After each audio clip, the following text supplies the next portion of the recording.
बिस्मिल्लाहिर्रहमानिर्रहीम। अस्सलामु अलैकुम वरहमतुल्लाहि वबरकातुहू। मुअज़्ज़िज़ नाज़रीन, कभी आपने सोचा है जन्नत में आपका घर कैसा होगा? वहाँ की खुशबू, वहाँ की रोशनी, वहाँ का सुकून कैसा होगा? नबी करीम सल्लल्लाहु अलैहि वसल्लम ने हमें एक ऐसा अमल बताया है जो दुनिया में बहुत छोटा लगता है, मगर जन्नत में उसका बदला इतना अजीम है कि अल्लाह ताला ख़ुद उस बंदे के लिए जन्नत में महल तामीर कर देता है।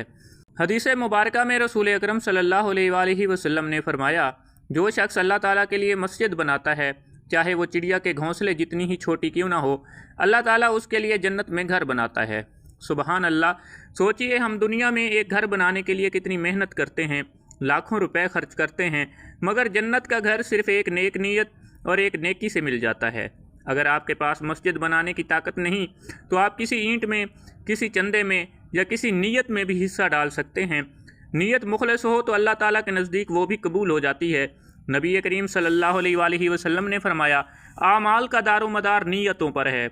अगर नीयत अल्लाह ताला के लिए हो तो वो छोटा सा अमल भी बहुत बड़ा बन जाता है। अल्लाह ताला अपने बंदों को जन्नत देने के बहाने ढूंढता है। हम अक्सर दुनियावी घरों के पीछे भागते हैं, कर्ज लेते हैं, फ़िक्र करते हैं, मगर कभी सोचा वो जन्नत का घर जो हमेशा के लिए होगा, उसके लिए हमने क्या किया?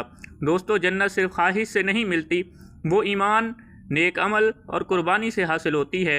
आज ही दिल में इरादा करें, हम भी जन्नत में अपना घर बनाएंगे, चाहे किसी मस्जिद के लिए एक ईंट ही क्यों ना दें। हो सकता है इसी एक ईंट की वजह से अल्लाह ताला जन्नत में आपके लिए एक महल बना दे। इस हदीस को अपने दोस्तों और ख़ानदान वालों तक ज़रूर पहुँचाएँ ताकि वो भी इस नेकी में शामिल हों। क्या पता किसी के अमल से आपके लिए भी एक महल तैयार हो जाए। दोस्तों, अगर ये वीडियो अच्छी लगी हो तो वीडियो को लाइक करना और चैनल को सब्सक्राइब करना मत भूलिएगा।